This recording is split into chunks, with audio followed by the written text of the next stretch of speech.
5 nama kader Golkar yang diprediksi kuat masuk jajaran kabinet Prabowo-Gibran.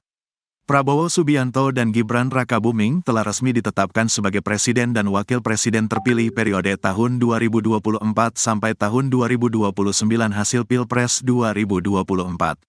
Usai penetapan tersebut, ramai diperbincangkan nama-nama menteri yang bakal mengisi kabinet Prabowo-Gibran kelak. Sejumlah nama muncul, termasuk kader Partai Golkar yang sempat ramai beberapa waktu lalu.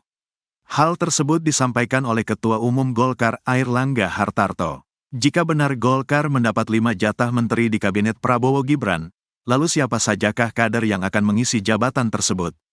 Berikut Tribunnews.com rangkum sosok potensial calon menteri dari Golkar di kabinet Prabowo-Gibran. Airlangga Hartarto, Agus Gumiwang, Nusron Wahid, Metiah Hafid, dan Dito Aryo Tejo.